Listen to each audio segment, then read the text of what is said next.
hari ini.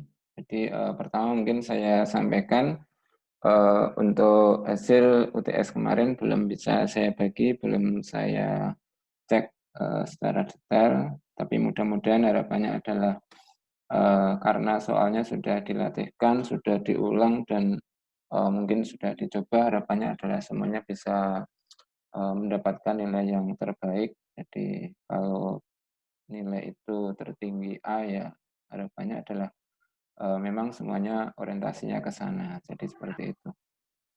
Gitu ya. Itu. Nah, kemudian nanti mungkin karena ini adalah sudah bulan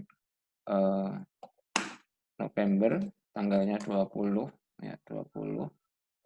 Kemudian nanti kalau dihitung ini 20, sehingga ada 2 pertemuan, kemudian Desember itu maksimal 4, 6, padahal kita butuh 7, sehingga tolong nanti dipikirkan kalau misalkan kayak kemarin hari Rabu misalkan di situ ada waktu, maka nanti untuk kuliah kita tambahkan mungkin 1 minggu 2 kali untuk pemadatan, karena nanti biar tidak ke belakangnya tidak repot. Mungkin minggu depan aja, jadi minggu depan nanti 1 minggu 2 kali.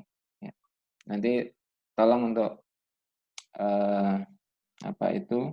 koordinatornya nanti untuk diskusi dengan temannya, kira-kira nanti hari apa. Kalau misalkan disepakati kemarin hari Rabu sore, ya mungkin bisa Rabu sore, atau nanti kalau misalkan longgar nggak bisa, ya mungkin kita gantikan di malam juga nggak apa-apa. Nanti untuk tambahan itu bisa kita lakukan.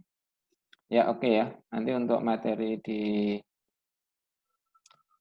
semester ini di KD yang kedua, jadi atau di setelah UTS itu kita akan bicara pertama segi 4, kemudian yang kedua nanti mungkin lingkaran, ya jadi lingkaran, kemudian termasuk nanti sifat yang ada di dalamnya. Kalau lingkaran ya nanti termasuk di unsur-unsur lingkaran ada sudut pusat, sudut keliling, kemudian garis singgung, ya jadi mungkin garis singgung persekutuan termasuk panjang garis singgung, atau mungkin kalau tali busur saling bertemu, ya itu nanti ada titik, ya kita namakan titik kuasa, sehingga kuasa titik pada lingkaran. Jadi orientasinya di situ. Kemudian kalau ada lingkaran dan segi 4, nanti ada segi 4 tali busur, ataupun mungkin segi 4 garis singgung, ya. Jadi itu. Kemudian kaitannya dengan segitiga juga ada segitiga lingkaran dalam dan lingkaran luar segitiga, atau segitiga garis singgung dan segitiga tali busur sama. Kemudian luas kita bicarakan juga di materi ini. Mungkin ada satu kompetensi yang sebenarnya kita orientasikan, yaitu cuma nanti mungkin sifatnya adalah penugasan, karena mungkin kalau dipraktekkan ya kita aspek pengetahuannya bisa dilakukan dengan cara menulis prosedurnya, tetapi mungkin pelaksanaannya kan ketika menggunakan media atau alat peraga, maka kan harus dipraktekkan di rumah. Misalkan bagaimana menggambar garis singgung ketika diketahui satu titik di luar. Nah, itu menggambarnya seperti apa. Kemudian juga menggambar garis singgung persekutuan. Nah, kira-kira nanti mungkin itu adalah teknik kaitannya dengan keterampilan yang kita tambahkan di situ. Oke ya, itu. Nah, kemudian untuk materi segi 4, jadi ini kita perlihatkan di sini. Materi segi 4 ini meliputi nanti yang sudah kita kenal, itu adalah segi 4 yang konveks. Kemudian sebenarnya nanti yang kita kenal yang memiliki sifat khusus itu yang kita bicarakan, jadi jajar ginjang, persegi panjang, persegi, belah ketupat, layang-layang, dan trapesium. Nah, kemudian bagaimana ketika segi 4 yang lainnya? Yang lainnya itu berarti kan di luar nama ini. Nah, itu berarti kita namakan segi 4 sebarang. Bagaimana menentukan luasnya atau menentukan bentuk yang lain, ya kita gunakan nanti pendekatan yang ada di sini. Jadi artinya untuk menentukan sebuah luas segi 4 sebarang asal itu konveks, maka bisa dilakukan mungkin dengan menggunakan pendekatan dari yang ada ini ditambah dengan pendekatan segitiga. Jadi orientasinya bisa dibangun dari bentuk seperti itu. Nah, pertama di sini kalau kita lihat kaitannya dengan pendefinisian. Jadi pertama kita lihat segi empat. Jadi segi empat itu nanti merupakan satu poligon atau bangun datar yang memiliki 4 buah sisi. Jadi kalau kata poligon itu sebenarnya adalah kurva tertutup. Ya. Jadi atau segi banyak itu poligon. Nah, bangun datar yang memiliki 4 buah sisi. Jadi kalau kita lihat itu berarti kan sebenarnya kalau kita definisikan sama seperti pada segitiga, ketika ada 3 buah atau 4 buah segmen garis, kemudian ujung-ujungnya saling bertemu. Jadi kan ketika ada titik A, B, C, D, jadi segmen garis AB, BC, CD, dan AD bersama titik-titik A, B, C, dan D itu membentuk sebuah segi empat. Jadi ini yang kita namakan poligon. Nah, kemudian yang kedua, nanti kalau kita memberikan nama poligon, itu menggunakan nama titik sudutnya. Jadi titik sudutnya itu adalah ini. Misalkan PQRS, berarti ada 4 buah titik sudut. Nah, kemudian pembahasan di sini sebenarnya adalah kalau kita bicara nanti perluasan dari ini, karena nanti kan ada segi 5, segi 6, segi 7, dan seterusnya, ya, baik yang reguler ataupun tidak, itu kan kembalinya menggunakan bentuk ini untuk menentukan luasnya atau mungkin sifatnya itu, termasuk nanti dikaitkan dengan diagonal. Jadi definisian diagonal itu seperti apa. Nah, itu masuk di sini. Nah, kemudian orientasi memang pokoknya itu ini. Tapi di dalam pengembangannya tentunya kita bisa keluar dari ini karena di dalam pengembangan itu berarti kan artinya kemampuan untuk menalar persoalan ya, untuk menentukan satu solusi dengan menggunakan konsep-konsep yang sudah dimiliki. Oke ya. Nah, kemudian yang berikutnya seringkali kita mendefinisikan yang ada di sini kita gunakan definisinya adalah secara analitik, jadi menggunakan keluarga terdekat. Jadi menggunakan keluarga terdekatnya. Jadi artinya sifat yang paling dekat. Sehingga di sini yang kita gunakan itu. Mungkin kita tidak menggunakan cara genetik ya. Jadi kalau di SMP itu ada pengubinan dan sebagainya. Sehingga ketika kita membentuk atau menentukan atau membuat definisi sebuah segi empat itu bisa berdasar dari segitiga, ya. Kemudian bisa saja di situ segitiga dan bayangannya. Jadi segitiga sama kaki dan bayangannya jika diterminkan terhadap alas misalkan itu kan terbentuk sebuah belah ketupat. Nah, itu berarti artinya di dalam satu proses itu kita lebih cenderung menggunakan definisinya adalah analitik. Ya. Oke ya. Nah, pertama yang kita kenal di sini mungkin saudara juga semuanya sudah kenal. Ini adalah sebuah jajar ginjang. Nah, jadi dulu menuliskannya jajaran ginjang, tapi yang benar jajar ginjang. Kalau jajar ginjang kita definisikan di sini adalah segi empat yang sisi-sisi berhadapan saling sejajar. Jadi cukup ini. Ini namanya mendefinisikan.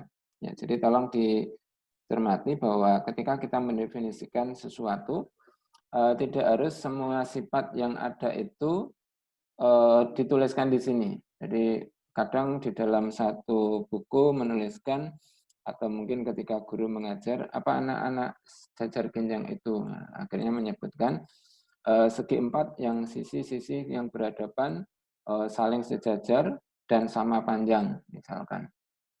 Nah itu artinya sebenarnya berlebihan. Jadi berlebihan itu artinya ketika ini sudah cukup kemudian ditambah lagi itu berarti kan berlebihan. Jadi definisi itu sebenarnya kan tidak ada yang jelek salah, sebenarnya kan baik atau ini atau jelek itu tergantung dari jangkauannya. Nah kita lihat di sini.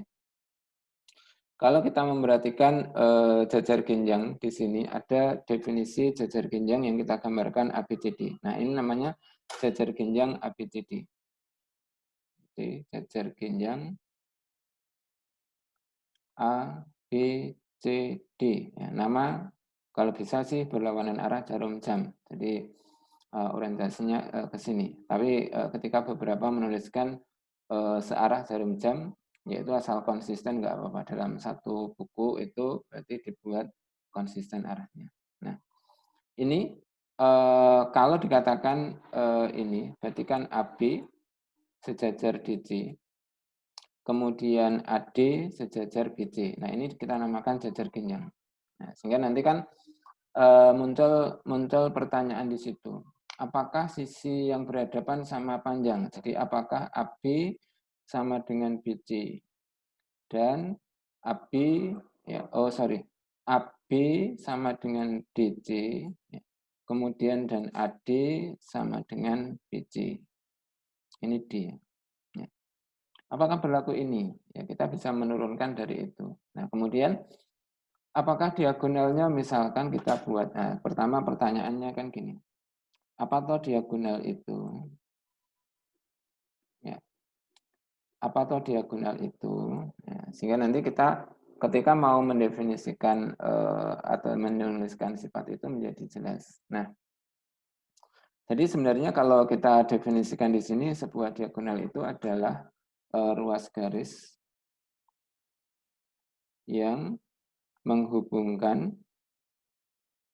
dua titik ya, yang tidak terletak pada sisi yang sama.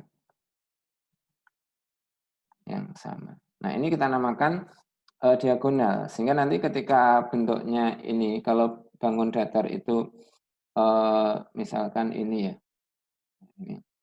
Nah, itu diagonal itu seperti ini. Ini diagonal. Ini diagonal. Ya, ini diagonal. Jadi A, B, C, D, E. Nah, ini jadi diagonal itu gini. Nah, bagaimana ketika bentuknya itu adalah seperti ini misalkan. Ya, ada A, B, C, D. Maka di sini ini diagonal, ya, ini juga diagonal.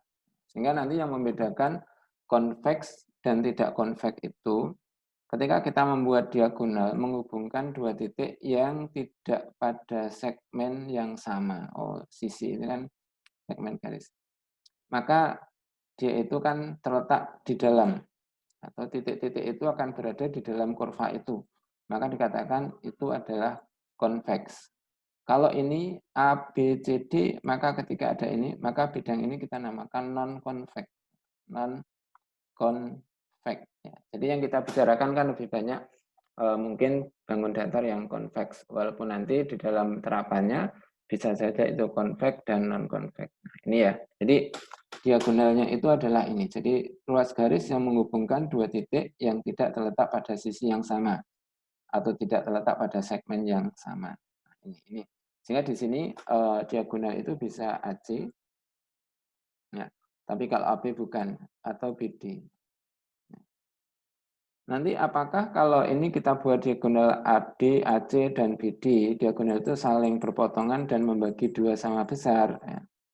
Jadi apakah ini sama dengan ini? Ya, itu berarti kan kalau iya itu berarti kan masuk pada sifat. Ya, jadi sifat.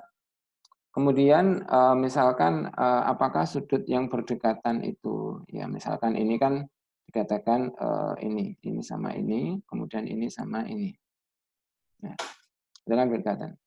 Berarti kan apakah kalau dijumlahkan besarnya itu adalah 180, ya maka kan seolah nanti kan kita bisa orientasi ke sana. Nah, itu berarti sebenarnya itu yang kita katakan sifat-sifat dari jajar ginjang. Nah, kalau sifat itu bukan definisi, tetapi sifat itu sebenarnya adalah teorema.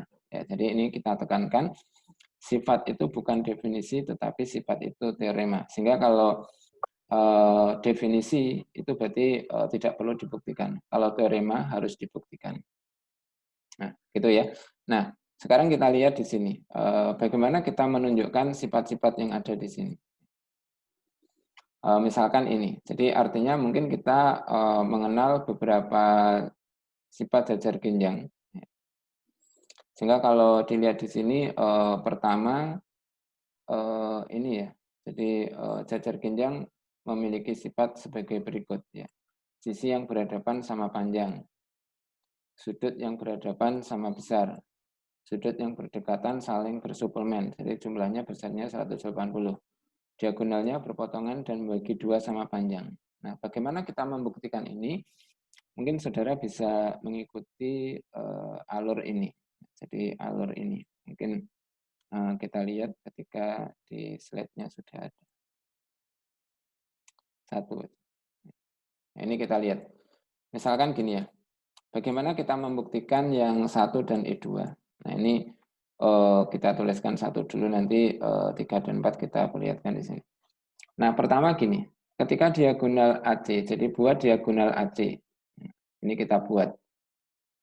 Maka terbentuk segitiga ABC dan ADC atau ACD.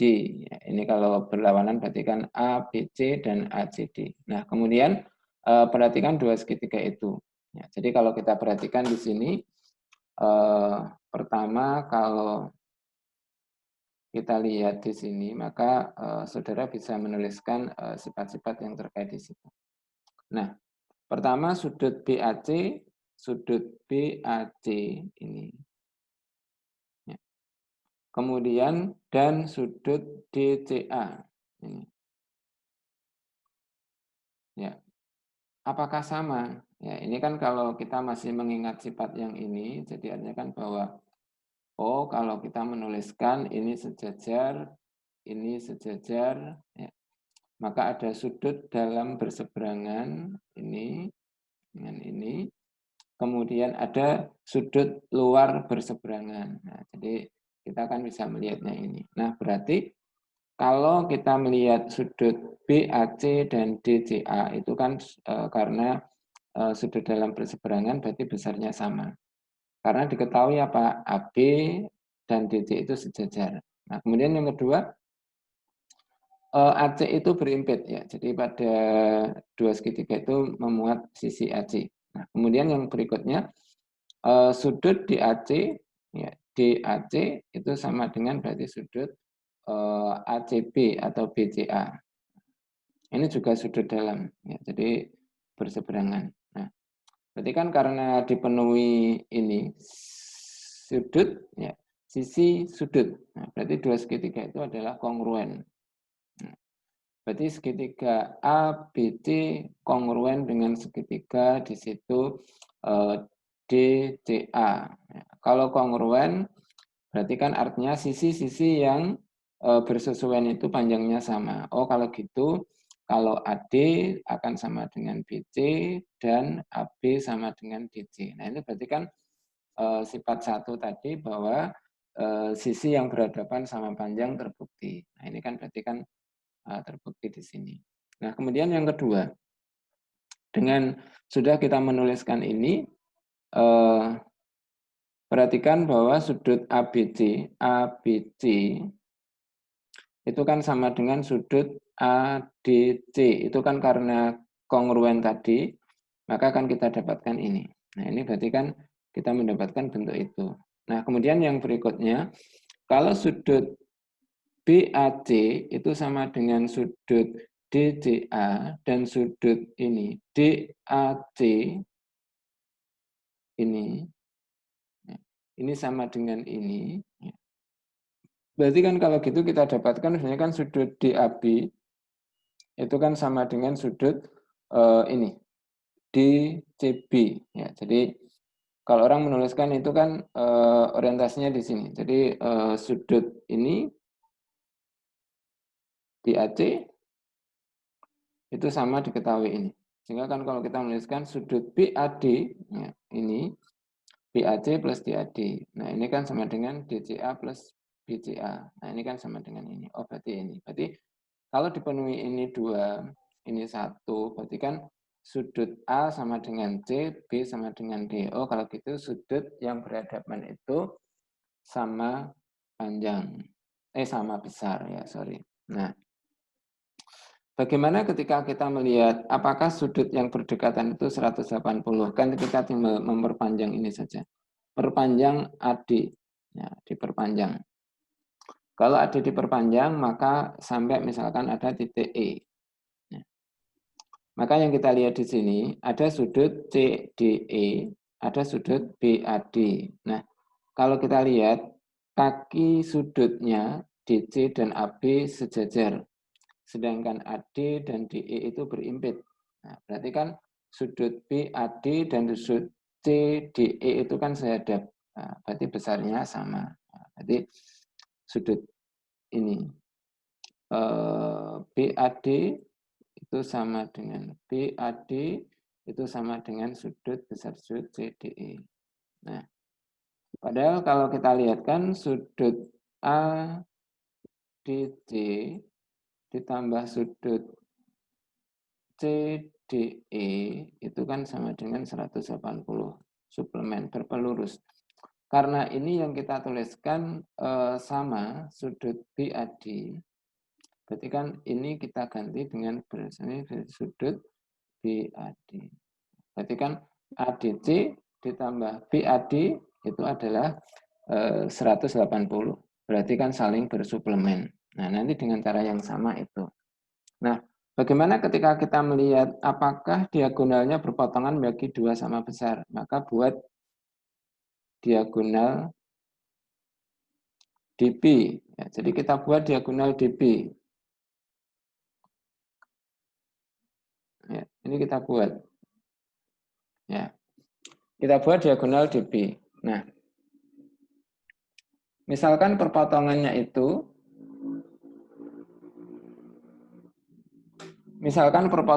kita kasih nama titik O. Ya, ya. Sekarang akan ditunjukkan apakah nanti DO yang ditunjukkan DO itu sama dengan OB dan OA itu sama dengan OC yang kita tunjukkan ini. Kalau ya berarti kan artinya memotong dan membagi dua sama panjang. Nah, sekarang kalau kita buat diagonal DB berpotongan di titik O. Titik O itu perpotongan. Jadi DB dan AC. Ya. Nah, sekarang kalau misalkan ingin menunjukkan atau melihat, perhatikan segitiga misalkan DOC, ya, DOC dan BOA. Perhatikan segitiga DOC dan segitiga BOA. Yang kita lihat di sini kan pertama sudut ya, sudut. Jadi sudut BAO ya, itu kan sama dengan besar sudut kalau itu BAO berarti DCO. Ya, itu sama. Nah, kemudian sebenarnya kan kita tidak mengambil. Kalau misalkan sudut DOC itu dan sudut AOB itu bertolak belakang. Kalau kita mengambil satu lagi yaitu sudut CDO, ya, CDO, ya, itu kan sama dengan sudut kalau kita tuliskan ABO. Ya, ini semuanya adalah dalam berseberangan. Ya, jadi dalam berseberangan. Kemudian yang berikutnya diketahui AB sama dengan DC. Dari mana? Ya, ini pembuktian dari sifat yang pertama. Ini sifat 1. Bukan jajar ginjang tapi sifat 1. Nah, berarti kan kalau seperti itu kan segitiga A atau BOA itu kongruen dengan DOC. Nah, berarti kan segitiga BOA itu kongruen dengan segitiga DOC. Ya. Kalau kongruen apa artinya di situ? Nah, sisi yang bersesuaian sama panjang. Oh, kalau gitu nanti kita dapatkan OD itu akan sama dengan OB. Ya. Ya. Kemudian kalau gitu OA itu juga sama dengan OC. Nah, ini berarti kan terbukti. Jadi artinya kalau kita melihat dari bentuk ini, maka dari sifat-sifat itu kita bisa menunjukkan bahwa Ini adalah teorema. Jadi teorema itu berlaku itu. Ya, sehingga nanti ketika kita memiliki satu orientasi ini, maka sebenarnya adalah kita bisa melakukan atau bisa menunjukkan bahwa itu berlaku. Jadi sifat yang mungkin kalau di buku-buku SMP atau SMA itu sebenarnya adalah teorema. Oke ya, jadi itu yang mungkin kita cermati di sini. Nah, oke, kemudian berikutnya, ya, jadi berikutnya mungkin kalau kita terkait dengan ini, ya, sehingga nanti ini hanya satu gambaran. Jadi satu gambaran itu gini, Pak, boleh nggak mendefinisikan jajar ginjang itu dengan cara yang berbeda? Ya, itu kan satu pertanyaan. Boleh nggak kita mendefinisikan dengan cara yang berbeda? Nah, jadi misalkan ini, ya, ini mendefinisikan. Nah, artinya gini, kalau itu mendefinisikannya seperti ini misalkan, eh, itu berarti nggak perlu dibuktikan. Tetapi kalau misalkan apakah definisi ini ekuivalen dengan definisi yang pertama tadi. Jadi gini, jika segi empat memiliki sisi yang berhadapan sama panjang, maka segi empat itu adalah jajar ginjang. Nah, kalau ini kita tuliskan sebagai satu permasalahan, permasalahan itu kan bisa diselesaikan, bisa ditunjukkan. Itu artinya kita menggunakan sifat yang ada ini, yang dimiliki dari yang diketahui, kemudian kita bisa menunjukkan apakah sisi yang berhadapan saling sejajar. Itu berarti nanti orientasinya kan dia jajar ginjang atau bukan. Jadi ini dari 1, 2, 3, 4 itu, apakah kalau misalkan nanti kita uraikan, kita bawa, itu bisa menuju pada jajar ginjang itu. Misalkan gini, yang pertama, nanti yang 2, 3, 4 Anda bisa mencoba ketika nanti ditugaskan, nanti juga bisa melakukan. Misalkan gini, jika segi 4 memiliki sisi yang berhadapan sama panjang, ya, maka segi 4 tersebut adalah jajar ginjang.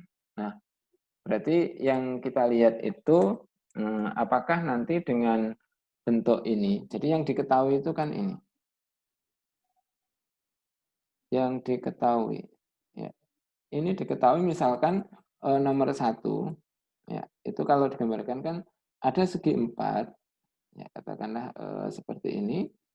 A, B, C, D. Nah, yang diketahui AB itu sama dengan DC dan AD itu sama dengan BC.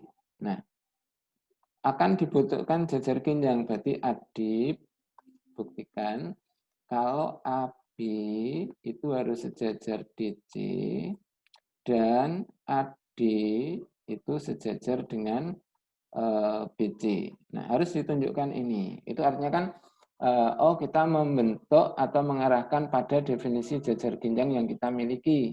Nah, bagaimana cara membuktikannya? Nah, jadi ini kan menjadi satu proses yang harus kita uraikan menuju ini. Jadi ini diketahui bahwa menuju ini. Inilah bukti.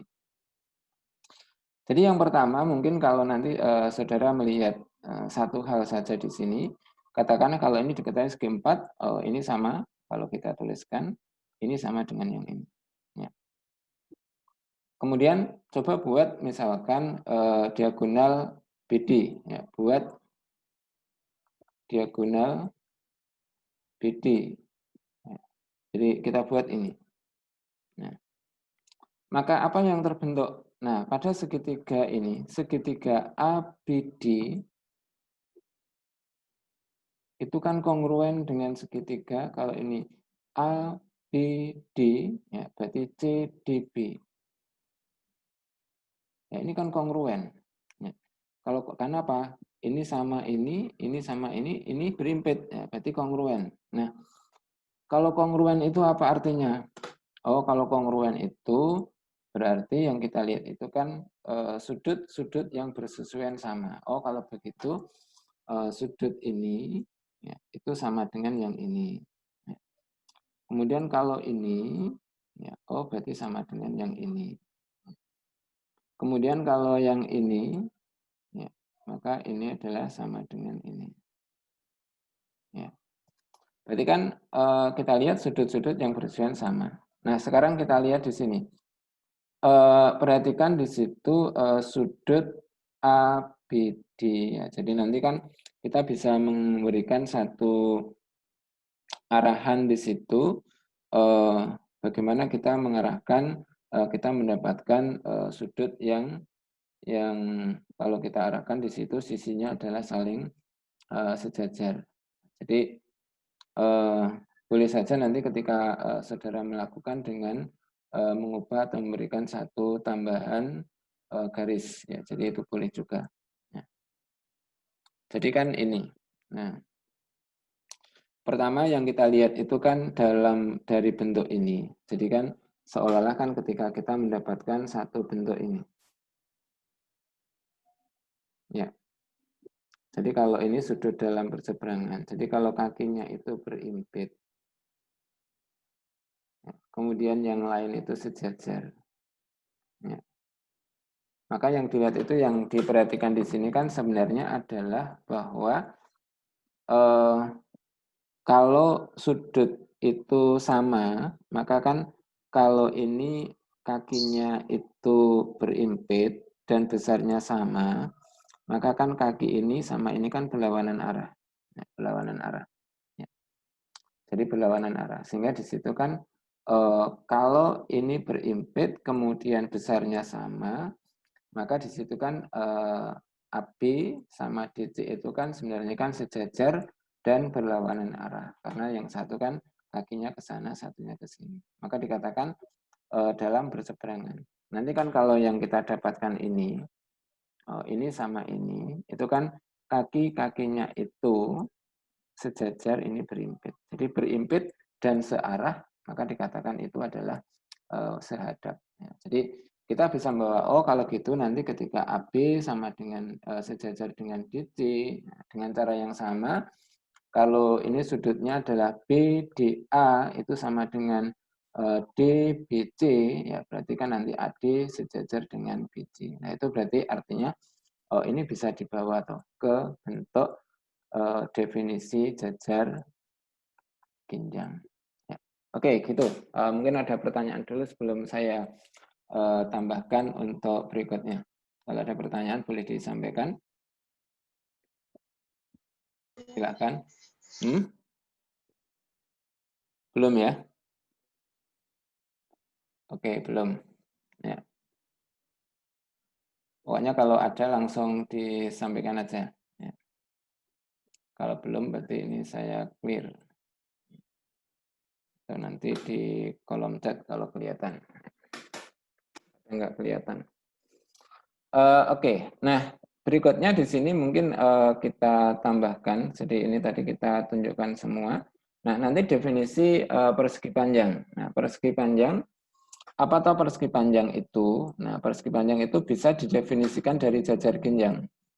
Persegi panjang adalah jajar ginjang yang salah satu sudutnya siku-siku. Ya, jadi artinya kalau kita membawa dari definisi ini, pertama itu kan kita bisa mengatakan kalau ini jajar ginjang, ya, ini kan artinya sejajar, kemudian ini juga sejajar. Ya. Maka kan kalau salah satu sudutnya siku-siku, misalkan ini kan kita buat ini. Ya. Ini ke sana, ini kan siku-siku. Ya. Karena nanti yang ini harus sejajar, maka kan dia juga bergerak ke sana. Oh kalau gitu, kalau ini siku-siku, maka ini juga siku-siku. Nah, berarti kan artinya dampaknya di sini. Nah, jadi kalau kita tuliskan, oh menjadi ini. Berarti cukup mengatakan satu, bukan keempat sudutnya siku-siku ya. Jadi cukup satu sebenarnya, karena yang lainnya mengikuti. Ya. Itu yang kita namakan sebuah persegi panjang. Nah, pada persegi panjang tersebut, yang kita lihat di sini sisi AB sama sejajar DC dan AD ini.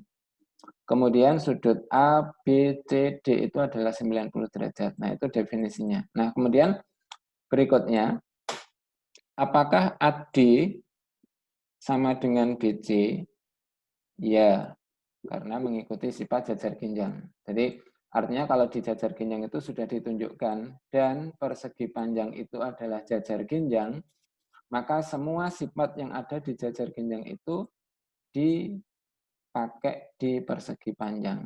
Apakah diagonalnya berpotongan dan bagi dua sama panjang? Iya, di jajar ginjang sudah dibuktikan. Apakah sudut yang berhadapan itu besarnya sama? Iya, ini 90, ini 90. Yang berdekatan itu suplemen, iya, ini 90, 90. Nah, gitu ya. Jadi artinya orientasi itu bisa dibangun dari bentuk yang ada di situ. Nah, sebenarnya yang kita lihat itu adalah itu. Sehingga nanti ketika yang kita lihat di sini, semua sudutnya siku-siku bisa dibawa dari tadi, sudut yang berhadapan, sisi yang berhadapan sama panjang ini dari sifat jajar ginjang, diagonalnya saling berpotongan dan bagi dua sama panjang itu juga sifat dari jajar ginjang. Jadi artinya dari bentuk itu mungkin yang A itu kita bisa tunjukkan, kemudian yang B, C itu adalah dari jajar ginjang yang ada, gitu ya. Itu mungkin yang kita lihat di situ. Nah, berikutnya di sini ada beberapa bentuk yang kita namakan nanti ada belah ketupat ya, walaupun kadang antara belah ketupat dan jajar ginjang itu ada perbedaan dan persamaan. Nah, yang kita lihat di sini pertama boleh mendefinisikan belah ketupat dari segi empat. Segi empat yang sisi-sisinya sama panjang, sama kayak tadi. Jajar ginjang adalah segi empat yang sisi-sisinya sama, sisi yang berhadapan sama panjang. Nah, itu boleh. Atau kalau kita buatkan, ini lebih dekat. Belah ketupat adalah jajar ginjang yang sisi-sisinya sama panjang. Nah, berarti oleh karena itu yang kita buatkan bentuknya adalah ini. Boleh yang atas, boleh yang bawah. Nah, kalau misalkan kita pada bentuk ini memilih yang bawah, pertama, misalkan selalu kita menuliskan misalkan sifat yang ada diagonalnya berpotongan tegak lurus. Nah, misalkan ini. Jadi sifat yang dimiliki sebuah belah ketupat salah satunya adalah diagonalnya berpotongan tegak lurus. Ya. Kemudian di sini yang kita lihat bentuknya misalkan ini. Kalau ini diagonal, ya, berpotongan di O, ya, akan ditunjukkan kalau AC itu tegak lurus BD. Jadi ini. Nah, jadi bisa dibawa dari bentuk itu. Kemudian mungkin beberapa bentuk yang lainnya tentunya kita lihat mungkin sifat yang dimiliki.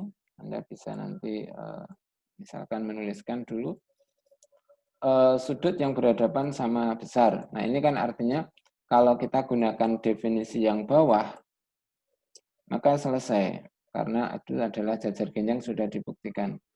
Diagonalnya saling berpotongan tegak lurus, ini yang belum. Dan membagi dua sama panjang, ini sama panjang ya. Ini artinya kan jajar ginjang, nggak ada masalah. Sisi yang berhadapan sejajar, kalau kita gunakan jajar ginjang sudah nggak ada masalah. Kalau sudut yang berdekatan saling bersuplemen, sifat jajar ginjang. Nah, artinya di sini apa?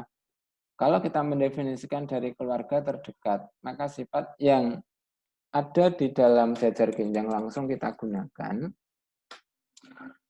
Tetapi ketika kita menggunakan segi empat, itu berarti kan agak jauh.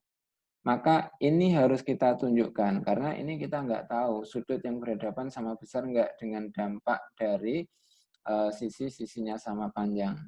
Diagonalnya berpotongan, tegak lurus, dan bagi dua sama besar enggak, itu juga harus ditunjukkan.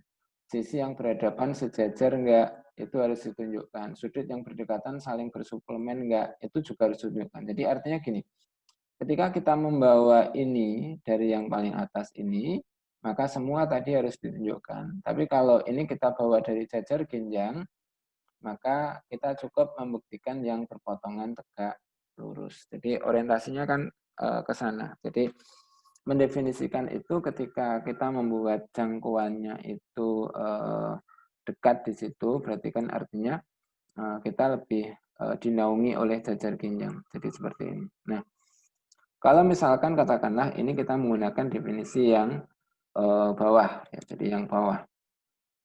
Nah, pertama yang kita lihat itu sudut yang berhadapan sama besar, kemudian sisi-sisinya sejajar. Jadi kalau ini adalah diketahui saling sejajar.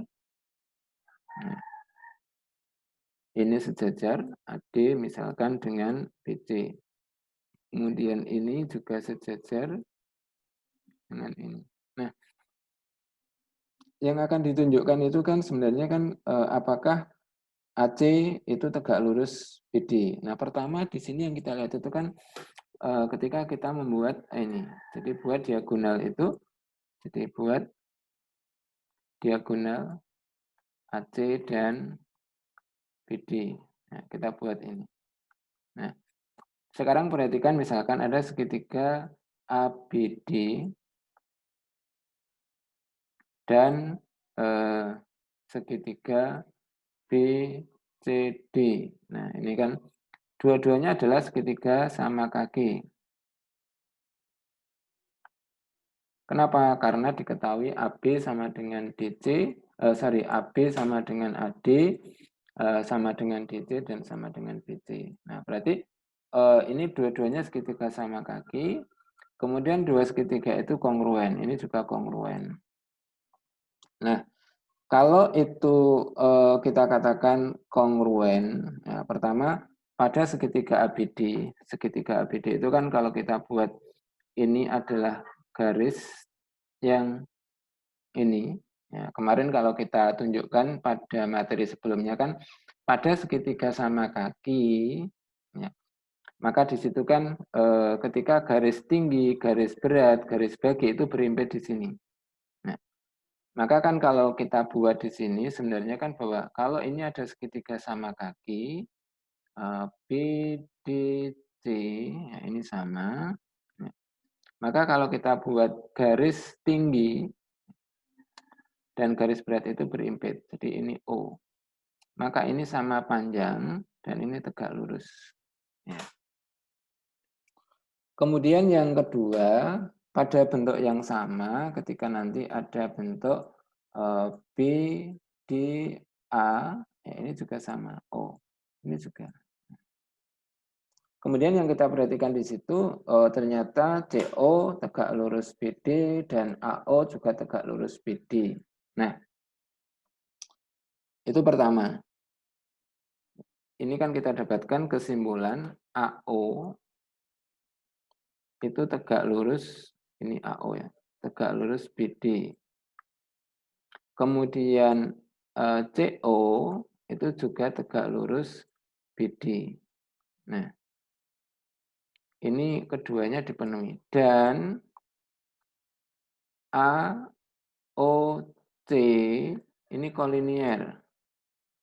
Karena kan membuat diagonal berpotongan. Maka AC itu kan tegak lurus dengan BD. Jadi karena kolinier itu kan AO itu bisa diwakili AC atau OC itu juga bisa diwakili AC. Jadi artinya garis itu kan melalui dua titik itu. Maka dikatakan maka simpulannya itu adalah ini. Nah, jadi itu orientasinya sehingga saudara nanti bisa menunjukkan bahwa keberlakuannya itu seperti apa di situ. Oke ya, itu yang kita lihat dari bentuk ini. Nah, kemudian berikutnya mungkin kita lihatkan sehingga nanti sifat ini kita menggunakan definisi yang mana. Sehingga nanti kalau suatu saat saya menuliskan definisinya yang atas, tolong buktikan ini, ya berarti Anda harus menggunakan yang diketahui. Jadi misalkan gini, sebuah belah ketupat didefinisikan sebagai segi empat yang sisi-sisinya sama panjang. Tolong tunjukkan atau buktikan bahwa sudut yang berdekatan saling bersuplemen. Ya, maka saudara harus melakukan satu proses pembuktian itu dengan yang menggunakan yang diketahui yaitu definisi dari belah ketupat yang ada. Tidak boleh menggunakan jajar ginjang. Kira-kira begitu. Oke ya. Nah, kemudian nanti kalau persegi, jadi kalau persegi itu boleh didefinisikan juga dari jajar ginjang, boleh dari persegi panjang, boleh dari belah ketupat. Jadi kalau kita mengatakan di sini persegi adalah belah ketupat yang sudut-sudutnya siku-siku. Kan sama kayak mendefinisikan persegi panjang adalah jajar ginjang yang salah satu sudutnya siku-siku. Nah, ini kan sebenarnya kan sama. Nah, kemudian persegi adalah persegi panjang yang sisi-sisinya sama panjang. Nah, berarti kan ketemu juga 90-nya sudah dimiliki persegi panjang. Jadi orientasi yang dibangun itu. Nah, kalau kita menggunakan segi jajar ginjang atau kita menggunakan segi 4, pasti menambah syarat. Menambah syarat. Kenapa? Karena kita terlalu jauh. Misalkan persegi adalah jajar ginjang yang itu berarti kan salah satu sudutnya siku-siku dan memiliki sisi yang sama panjang. Nah, itu berarti kan ada dua. Nah, jadi orang membuktikan itu, orang memberikan definisi itu, maka mana yang bisa lebih efektif. Ya, jadi artinya kan saling terurut dan saling hierarkis di situ. Nah, gitu ya. Sehingga dari bentuk ini, ketika diketahui persegi ABCD, maka ini panjangnya ini sama, kemudian sudut A sama dengan sudut B sama dengan sudut C dan sudut D. Nah, maka di sini tadi kan saya tulis, tolong tuliskan definisi dengan bentuk yang lain. Itu artinya kan saudara bisa mengeksplor dari konsep-konsep yang ada tadi, sehingga Anda bisa mengarahkan ke bentuk itu. Oke, itu. Nah, ada bentuk yang kelima yaitu layang-layang. Nah, seringkali layang-layang kita definisikan sebagai segi empat yang memiliki dua pasang sisi pada dua titik sudut yang berhadapan sama panjang. Nah, ini mungkin ketika nanti saudara menggunakan bentuk yang lain, definisi yang lain, itu bisa dilakukan. Jadi artinya kan nanti ketika memiliki bentuk ini. Jadi kalau saya misalkan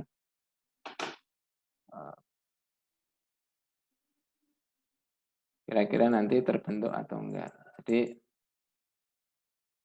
yang kita lakukan itu adalah ini. Bentar.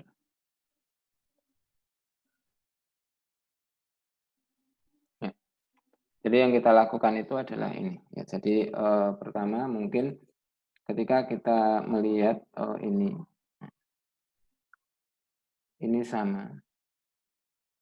Nah, kemudian yang berikutnya di sini kita lihat misalkan ini. Ya. Kan kalau kita katakan segi empat itu bertemu. Nah, sebenarnya kan kalau ini kita katakan ini sama, kemudian ini sama ini, itu kan kalau kita buat lingkaran itu kan mungkin bentuknya banyak. Ya, jadi setiap kita membuat garis menyentuh lingkaran itu kan ini. Nah, tapi kan mana yang akhirnya menjadi kurva tertutup kan di sini. Oh iya ini. Jadi ini yang kita namakan sebuah jajar ginjang. Jadi jajar ginjang, layang-layang. Jadi kita dapatkan ini. Nah, pertama nanti yang kita tunjukkan apakah diagonalnya itu berpotongan tegak lurus.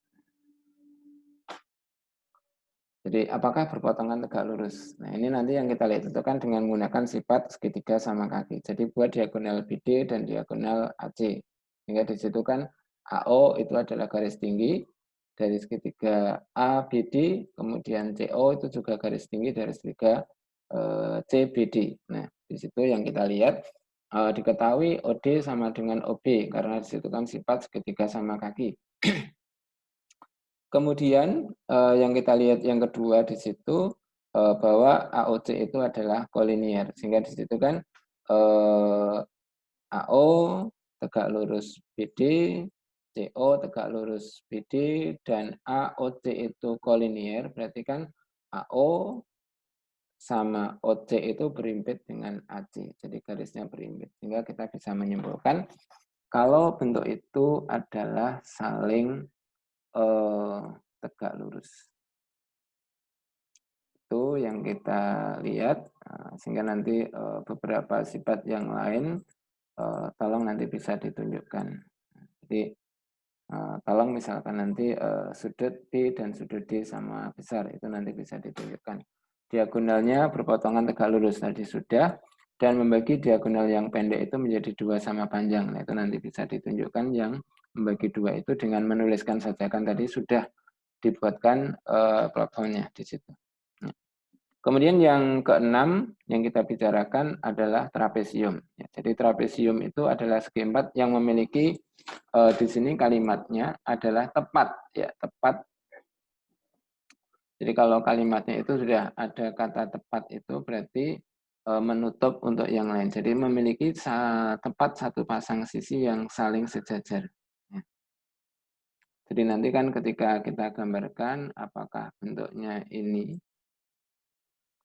ya jadi bisa seperti ini, asal ini sejajar. Nah, jadi atau misalkan nanti bentuknya yang ini, ya, asal ini sejajar ya nggak apa-apa. Atau mungkin yang kita gambarkan sering adalah mungkin bentuknya adalah ini. Ya, sehingga di sini yang kita lihat di dalam bentuk ini, maka kalau ternyata sudutnya itu siku-siku, jadi salah satu sudutnya ini berarti ada dua sebenarnya, maka dikatakan ini trapesium siku-siku. Kalau ternyata ini AD sama dengan BC itu sama panjang, maka dikatakan ini adalah trapesium sama kaki.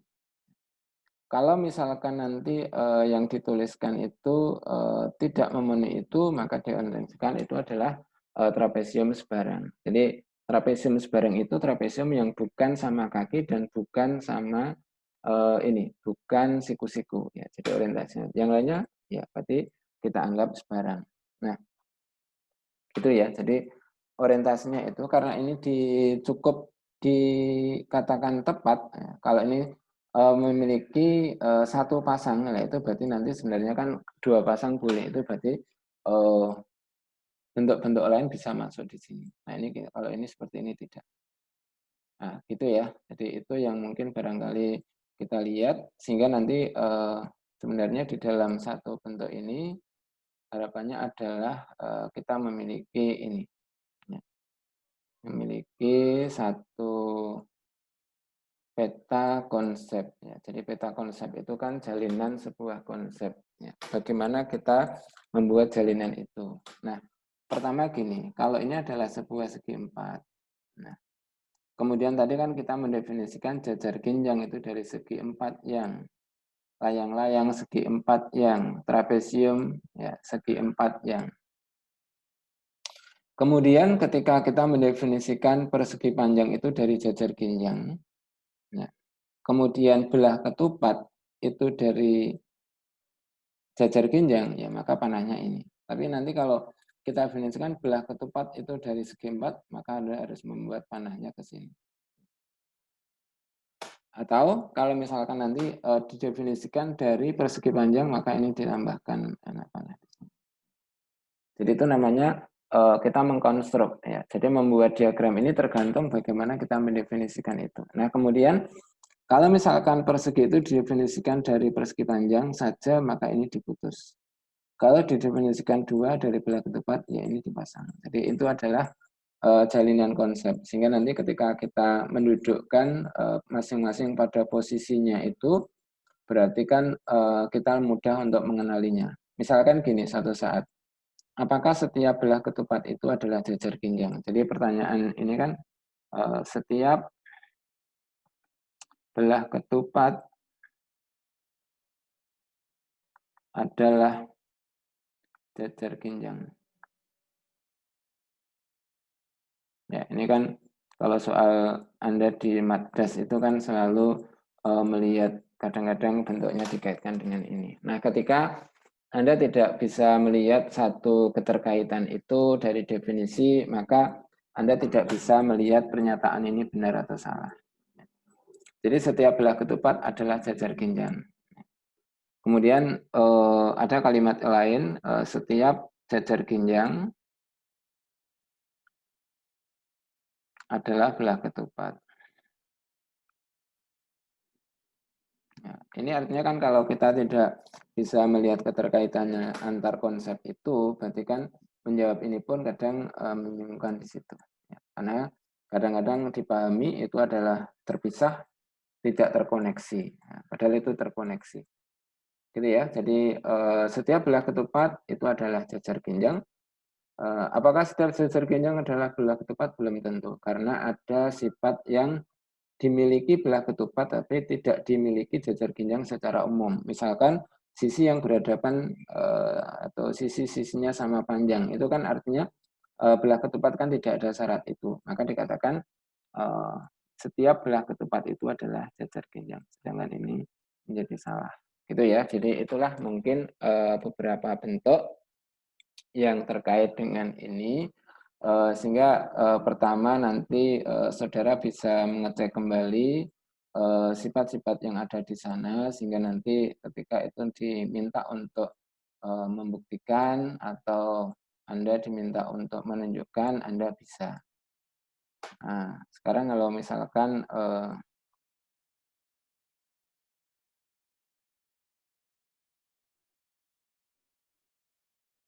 satu soal, saya lupa belum ngekat.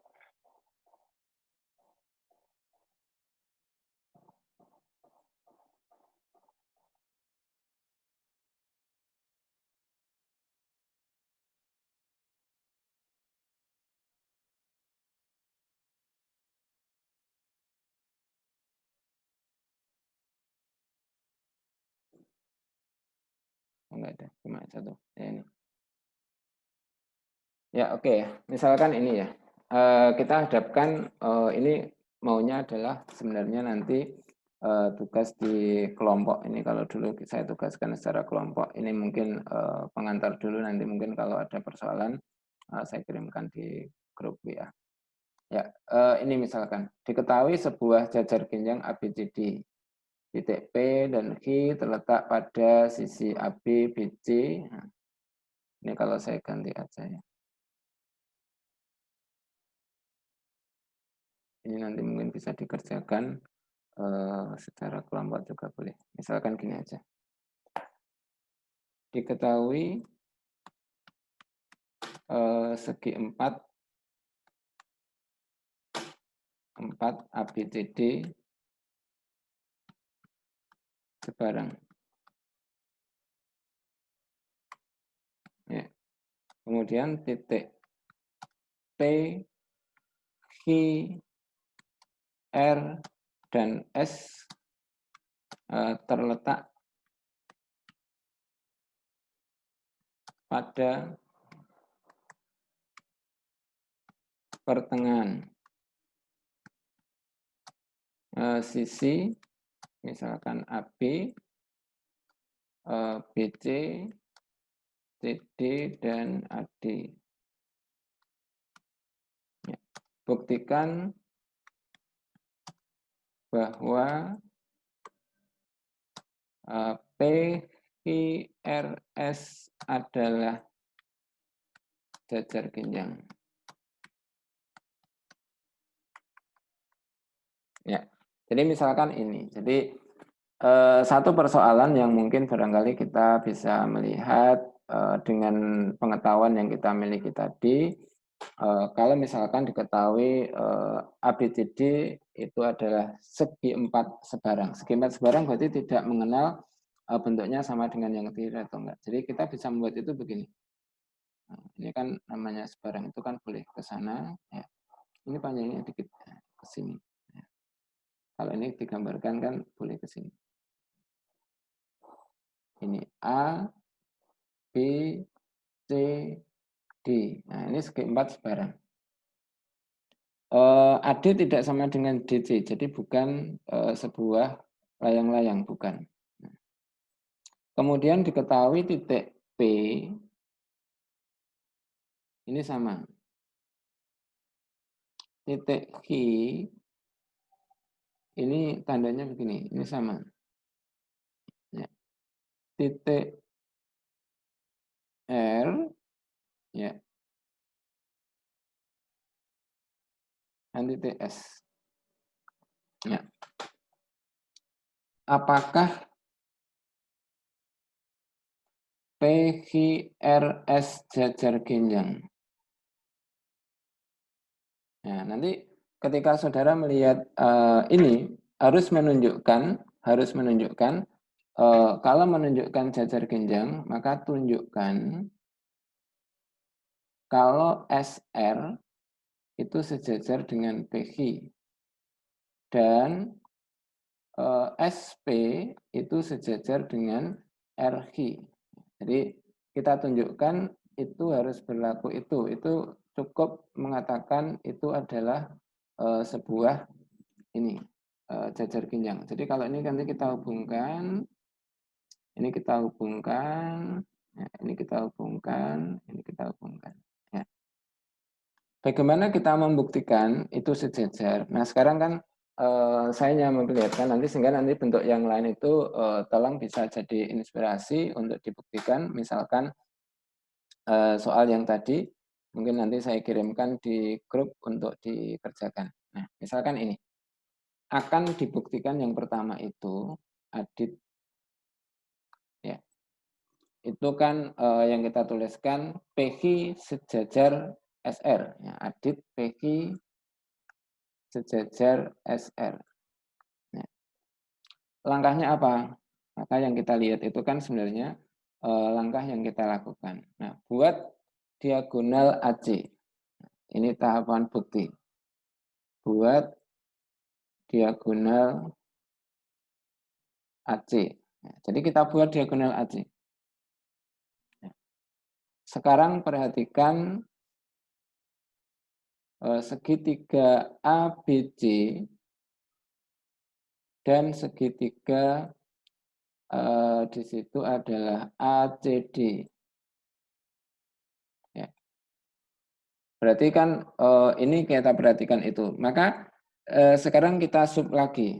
Nah sekarang kalau ini nanti ini, jadi sebenarnya kita sub aja dulu satu-satu. Ya mungkin ini kita hapus. Perhatikannya adalah segitiganya tidak itu, tetapi langsung pada satu bentuk dulu. Perhatikan segitiga A, BC, dan PBH. Nah, ini dulu. Ya, nanti baru ke sana. Nah, AC, ABC, dan PBH. Nah, pertama yang dilihat itu kan sudut. Ya. ABC itu sama dengan besar sudut PBH. Ini berimpit. Ya.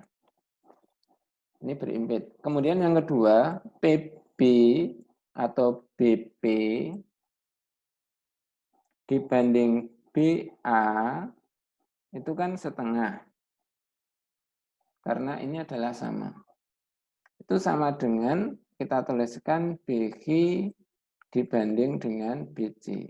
Nah, ini kan yang kita lihat. Nah, berarti kan yang kita lihat itu di sini sudutnya itu sama dan sisi yang mengapit itu sebanding, maka kan segitiga A, B, C sebangun dengan segitiga P, B, I. Kalau sebangun itu kan sudut-sudut yang bersesuaian sama. Jadi, oh kalau gitu sudut ini akan sama dengan sudut ini. Sudut ini sama dengan sudut ini. Nah, berarti kan artinya sudut-sudut yang bersesuaian sama, maka mengakibatkan apa di situ? Oh, kalau BPQ sama dengan BAC sudutnya, kemudian di situ kan sudutnya ini yang kita lihat itu tadi kan sama sudut itu, kakinya berimpit, maka salang lain sejajar. Maka dikatakan, oh di sini BQ itu sejajar dengan AC. Jadi ini yang kita dapatkan, ini satu. Nanti dengan cara yang kedua, perhatikan segitiga ACD dan SRD. Sudutnya berimpit, ya. kemudian DS dibanding DA itu setengah, DR dibanding DC itu juga setengah. Oh, kalau gitu sebangun. Kalau sebangun, berarti nanti kita dapatkan SR sejajar AC. SR sejajar AC. Nah, berarti kan artinya kalau PV sejajar AC dan AC sejajar SR, ya, maka berlaku PV sejajar SR. Nah, itu sifat apa itu kalau Anda belajar di Dasmat? Ya. Kalau Anda belajar tentang relasi, di sana ada relasi reflektif, ya, simetris, dan transitif. Tetapi kemudian kalau misalkan ada bentuk ini, jadi PG sejajar AC dan AC sejajar SR, maka disimpulkan PG sejajar dengan SR. Nah, itu kan Anda melihat keberlakuannya itu di Dasmat sana. Jadi nah, ini berarti artinya kan kita dapatkan, kita simbolkan kalau PG ini sejajar dengan SR. Ya. PG sejajar SR1. Nah, nanti analog ya kita buat bagaimana kalau kita menunjukkan yang kedua, Pak? Ya, misalkan nanti yang kedua itu adalah Anda harus menunjukkan berlaku ini RQ sejajar dengan SB ya. Anda buat ini aja. Nah, nanti kalau dibuat ini kan kita dapatkan sama bentuknya itu. Ya, kira-kira begitu di dalam membangun atau mungkin menghubungkan konsep-konsep yang kita miliki. Jadi sekali lagi dulu yang saya sampaikan bahwa konsep kesebangunan, konsep kongruensi yang ada pada segitiga itu melekat dan itu selalu dipakai di dalam orientasi pembelajaran yang ada di sini. Jadi artinya di dalam menyelesaikan soal-soal geometri itu biasanya sangat terkait. Ya. Jadi sangat terkait dan orientasinya itu mesti dibutuhkan. Kira-kira gitu pada bentuk ini. Mungkin ada pertanyaan yang bisa disampaikan. Silahkan. Kalau ada pertanyaan, disampaikan dulu. Ada?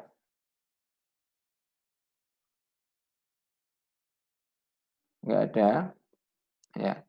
Kalau tidak ada, nanti saya kirimkan soal yang ada di mungkin kalau mengirimkan saya kirimkan lewat WA. Kemudian nanti pekerjaannya ya itu dikumpulkan bisa di Spada atau nanti di WA. Mungkin lebih baik di Spada itu terdokumen ya. Terdokumen itu kan kalau misalkan saya lupa untuk hari ini ngecek, maka besok ngecek itu tempatnya enak, langsung ketemu. Tapi kalau dikirim di WA, itu kalau tidak langsung kita save, kemudian kita tempatkan pada posisi yang mungkin barangkali mudah untuk mengingat, misalkan di folder geometri, itu kalau sudah selang 1 hari itu tertumpuk banyak WA, itu kadang-kadang menjadi lupa. Nah, itu mungkin nanti kalau soal saya kirimkan di grup WA, kemudian nanti pekerjaannya dikerjakan di Sepada, sehingga sebagai mungkin bentuk review dari materi 1 ini. Ya, itu ya. Sehingga nanti untuk berikutnya besok kita masuk pada lingkaran, kemudian unsur-unsur lingkaran, sudut pusat dan ini termasuk garis singgung. Sehingga nanti kita lihat progresnya di situ, sehingga nanti keterkaitannya akan masuk di situ. Oke, mungkin kalau tidak ada pertanyaan, kita akhiri. Tapi kalau ada pertanyaan, saya tunggu.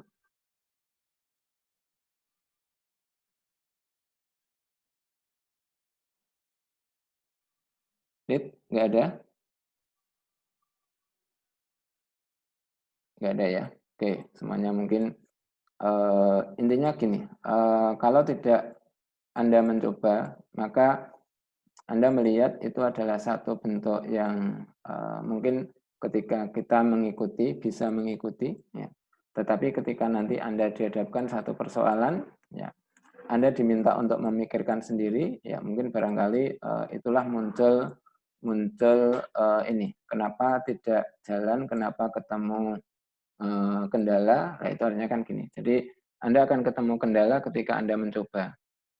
Nah, ketemu kendala itu tidak masalah karena nanti ketika ketemu kendala dan kita tahu solusinya itu adalah, kita bisa menentukan, mungkin barangkali, mendapatkan pengalaman, sehingga nanti ketika suatu saat mendapat kendala yang sama kita bisa mengatasi. Tapi ketika Anda tidak pernah mencoba, ya berarti, seolah-olah aman karena tidak ada yang dipikirkan sebenarnya. Jadi aman itu karena, tidak ada yang dipikirkan. Padahal kan, eee, ketika kita mampu, semakin banyak kita mampu memecahkan masalah, ya artinya itulah pengetahuan kita berkembang. Jadi pengetahuan berkembang itu ketika kita sebenarnya kan mampu untuk menyelesaikan banyak masalah. Jadi, hidup itu artinya, semakin dewasa itu kan berarti kan semakin mampu menyelesaikan satu masalah. Jadi umur bertambah, kemudian kita,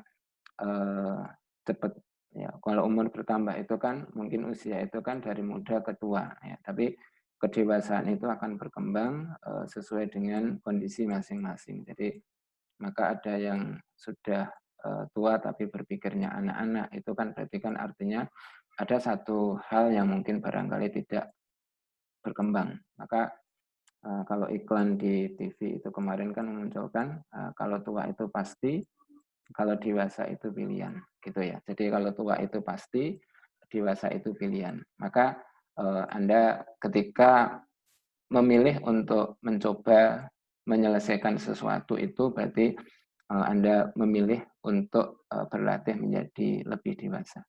Mungkin itu yang bisa saya sampaikan pada hari ini, mohon maaf kalau ada yang, salah dan khilaf, mudah-mudahan ada manfaatnya. Sekali lagi nanti, soal latihan saya kirimkan di grup WA saja. Kita akhiri, assalamualaikum warahmatullahi wabarakatuh. Waalaikumsalam warahmatullahi wabarakatuh. Terima Oke. kasih.